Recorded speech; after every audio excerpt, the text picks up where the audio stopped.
అన్న చెప్పండి అన్న, ఇప్పుడు కాంగ్రెస్ ప్రభుత్వం అధికారంలోకి వచ్చి 2 ఏళ్ళు అయిపోతున్నది. మరి ప్రజలకు అన్ని హామీలు ఇచ్చేసినాయి, అన్ని నెరవేరుస్తున్నామని చెప్పేసి వాళ్ళు ప్రజా ఉత్సవాలు కూడా జరిపించాలి అని చెప్పేసి అంటున్నారు. దీన్ని ఎట్లా చూస్తారన్న మీరు?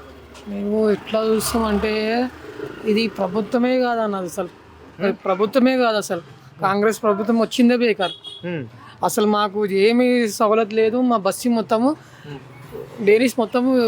డ్రైనేజ్ రోడ్లు అన్నీ నాశనం అయిపోయినాయి ఈ ప్రభుత్వం వచ్చినప్పుడు. దీనికి ప్రభుత్వానికి అయితే మేము న్యాయం అస్సలు చేయం.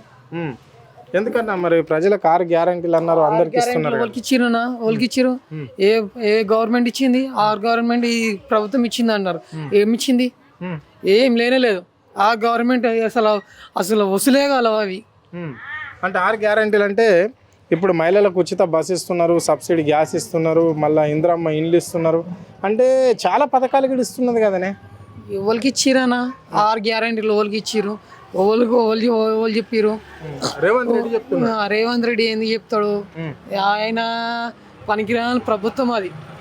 ఇది ప్రభుత్వమే బేకార్. అరే మళ్ళీ గెలిచేది నేనే, ఇంకా 10 ఏళ్ళు రాజ్యంలో ఉంటా, పరిపాలన చేస్తా అంటుండే ఆయన. ఇప్పుడు గెలుస్తాడు చూస్తాం, ఇప్పుడు ఇట్లా చూస్తాము. ఆయన గెలిచినప్పుడు చూస్తాం మేము ఇట్లా. ఆయనకు ఓటేస్తామా మేము? అసలు అవి చెప్పు తీసుకొని కొడతాం. ఇక్కడికి వస్తే ఎవరిని? ఎవరైనా కానీ కాంగ్రెస్ ప్రభుత్వమే కొడతాం. కాంగ్రెస్ వాళ్ళని. Okay right. ఇన్ని పథకాలు ఇవ్వంగా మంచిగా ఉంది అని చెప్పి చాలా మంది చెప్తున్నారు. ఎవరో చెప్పిరానా? ఒక్క పథకం అన్న పాస్ అయిందా చెప్పండి? మాకు బియ్యం లేవు, రేషన్ లేదు, ఏమీ లేదు, రోడ్లు చక్కగా లేవు, డ్రైనేజ్ చక్కగా లేవు, పట్టించుకుంటే లేరు. సో ఇప్పుడు మరి జిహెచ్ఎంసీ ఎన్నికలు వస్తున్నాయి కదా, వస్తారు అని అనా? మేము టీఆర్ఎస్కి మేము ఓటు వేసినాం, టీఆర్ఎస్కి గెలిపిస్తాం. మా కేసీఆర్ ఉంటేనే జర బెస్ట్. ఈ రేవంత్ రెడ్డి పోతేనే మంచిది. అన్న ఎట్లా అనిపిస్తుంది అన్న ఈ 2 సంవత్సరాల రేవంత్ రెడ్డి పరిపాలన ఈ రాష్ట్రంలో? రేవంత్ రెడ్డి వచ్చి కూడా 6 పథకాలు పెట్టిండు. 6 పథకాలలో ఒకటే మంచిగా చేసిండు. ఏది? బస్సు ఫ్రీ ఒకటి చేసిండు. ఆ బస్సు ఎక్కితే కూడా మాకు కొట్టుకున్నాడు, తిట్టుకున్నాడు, గలీజ్ బూతులు ఇవే ఉంటాయి బస్సులో.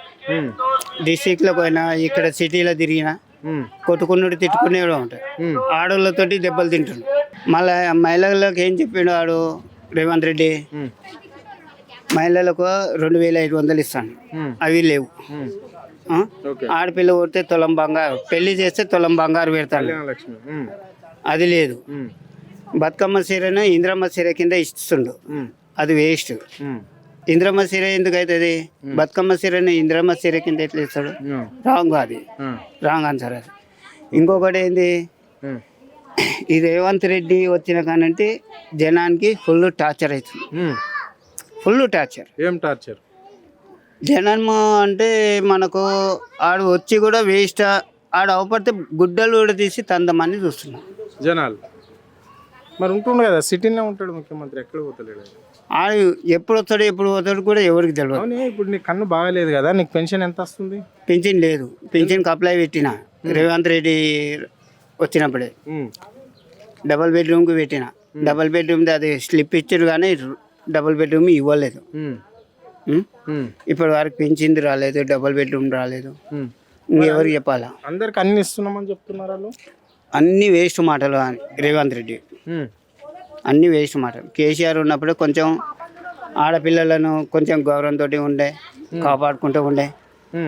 ఇంతకుముందు ఇక్కడ జరిగింది కదా ఒక అమ్మాయిది రేప్ కేసు, అప్పుడు కేసీఆర్ ఏం చేయించిండు? ఎన్కౌంటర్ చేయించిండు అందరినీ. మైనార్టీ చెంచాబాద్ సైడ్. ఇప్పుడు రేవంత్ రెడ్డి ప్రభుత్వంలో కూడా ఇట్లనే జరిగింది ఒకటి. వాడు ఏం చేయలేకపోయాడు. వాళ్ళు దరిదాగా తిరుగుతుండు బయటనే. ఏం చేస్తుండే రేవంత్ రెడ్డి? ఇంటి ముందర ఏమనదు కూర్చుందాము ఇట్లకి వెళ్ళి అంటే కూడా ఏం లేవు. చాలా ఆడపిల్లలకు కూడా ఇబ్బంది అవుతుంది ఇక్కడ. ఏం చేయాలో చెప్పండి. మరి ఎట్లానే ఇప్పుడు రాబోయే ఎన్నికల్లో మేమే గెలుస్తాము అని చెప్పేసి ఇక్కడ వాళ్ళు అంటున్నారు. ఎవరు? రేవంత్ రెడ్డి. కాంగ్రెస్ వాళ్ళ. కాంగ్రెస్ అయితే ఈసారి రాదు హైదరాబాద్లో 100%. తెలంగాణ మాకు కేసీఆర్ రావాలని మన సార్ కోరుకుంటున్నాం. అదే.